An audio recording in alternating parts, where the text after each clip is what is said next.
It's a day like today with this rain just coming down steady that you really start to think about the past, especially when you're scrolling through those Ashley County Now chats. And Yeah. you see all those stories and photos from way back when. Like our listener, Brad, he's really into the mid 1920s, Hmm. especially 1927, the year of that big flood. Right, right. With all this rain we're having, it's hard not to think about it. It makes you wonder, though, what was life really like back then in Ashley County? I mean, beyond just the weather, what was going on? Well, that's what we're going to dive into today using some fascinating material, local news from the period, and historical accounts. Yeah, we're taking a deep dive, folks, thanks to those great questions coming up on Ashley County Now. Exactly. We're aiming to capture a snapshot of Ashley County around 1927, really understand the economy, the community, get a feel for the rhythm of daily life. So, what were people doing? How did they get by? Right.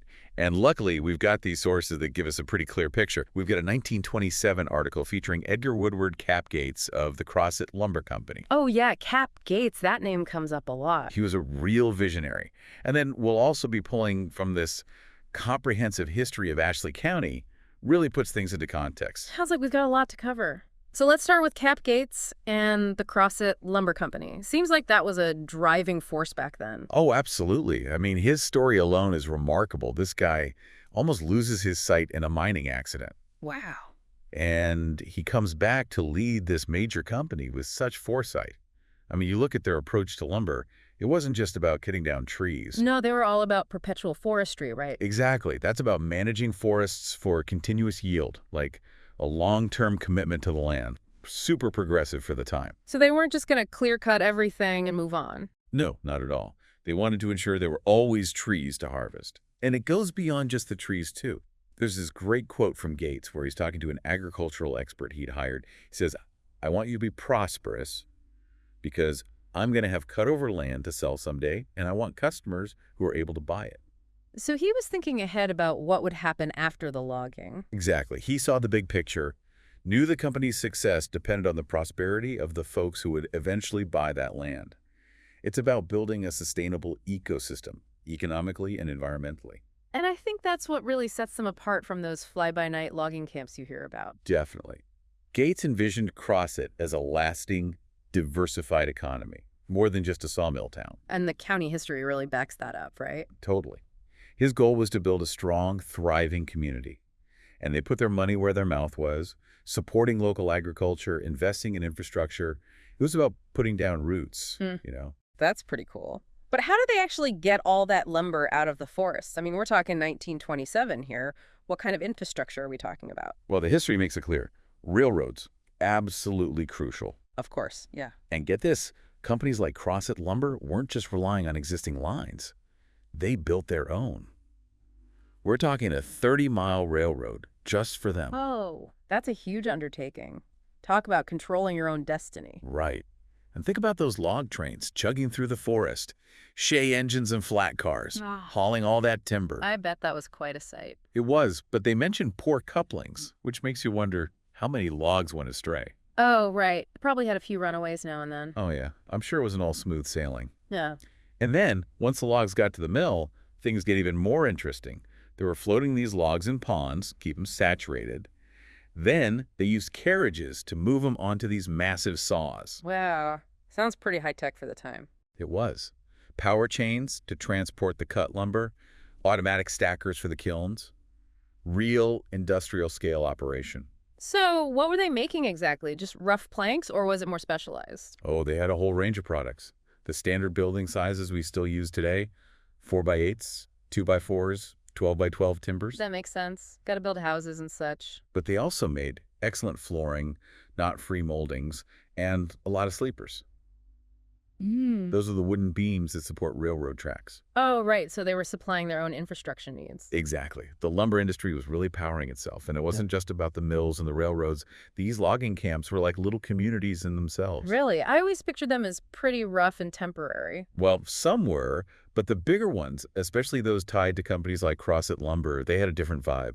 YMCA buildings, schools, the whole works. Yeah, that's surprising. Yeah, they often had families living right there in the camps, even livestock.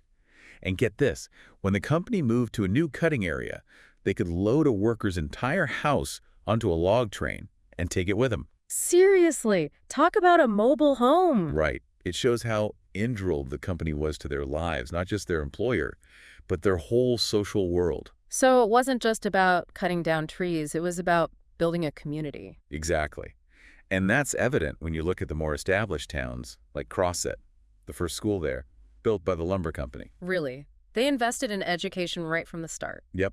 And they were big on supporting religious institutions, too, donating land for churches, helping with building costs. They even hired a circuit rider in the early days to minister to the scattered community. Wow, they were really looking after the whole person, weren't they? It seems that way.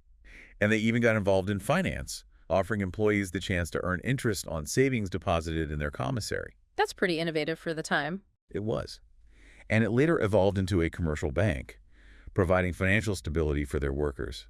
And speaking of forward thinking, the Crosset school system in 1927, under Superintendent D.C. Hastings, was considered a model for the entire state. Impressive. What made it so special? Well, they were incorporating things like manual training, teaching practical skills. Vocational skills. Exactly. Yeah. And physical education, too. So really well-rounded. Sounds very modern for the mid-1920s. It does. But life back then wasn't all rosy. The history mentions some pretty serious health concerns. Oh, right. Disease was a big issue back then. It was. Malaria, pellagra, typhoid, smallpox. Really scary stuff. Nurses played a big role distributing medicines, giving vaccines. But it wasn't always smooth sailing. How so? Well, some local doctors weren't too keen on these new practices. Change can be hard. I bet. But those nurses were lifesavers, especially for folks like black sharecroppers who didn't have easy access to health care. Absolutely.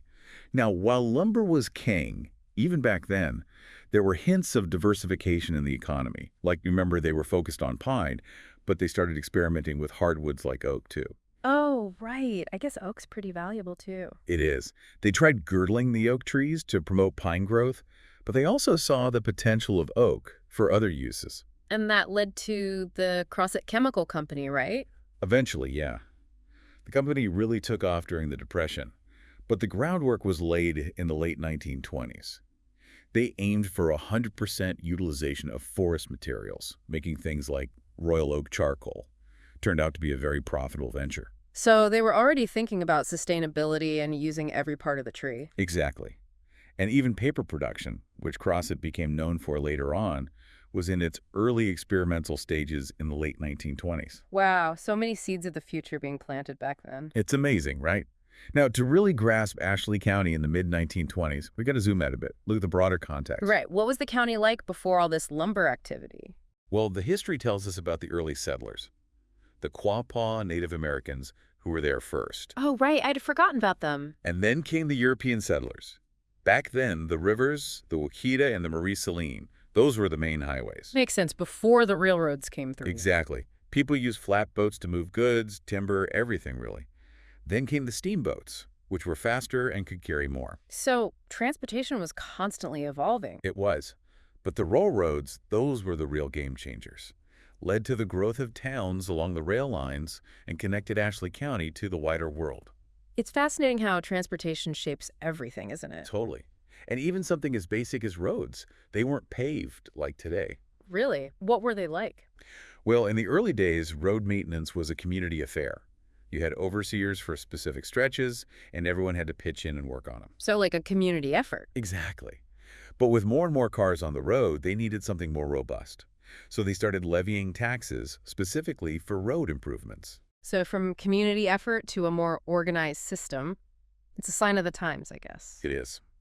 So as we wrap up our deep dive into Ashley County around 1927, what have we learned? Well, it's clear the Crosset Lumber Company played a huge role, not just in the economy, but in building a community. Definitely. They had this vision of sustainability, of creating a lasting, diverse economy, and they really put that into practice. And they took care of their people, too, supporting education, religion, even their finances. And it's fascinating to see how transportation evolved, from rivers to steamboats to railroads, really shaping the landscape. It makes you realize those folks back then were pretty innovative and resilient. They faced a lot of challenges, like those diseases we talked about. Absolutely. But they built a community, adapted to new technologies, and really laid the foundation for the Ashley County we know today. It's like those old photos and stories on Ashley County. Now they come to life when you understand the context. They do. It's a glimpse into the lives of people who lived in your community, facing their own unique set of circumstances just a century ago. It makes you wonder how much of what they built still shapes Ashley County today. That's a great question to ponder. And what would those folks think of our lives now? Imagine telling them about our roads, our healthcare, the way we communicate. It'd blow their minds. I bet it would. Hmm. So as you continue exploring those Ashley County Now chats, keep those thoughts in mind. It's a rich history to uncover. It is. Thanks for joining us for this deep dive into the past. Thanks for having me.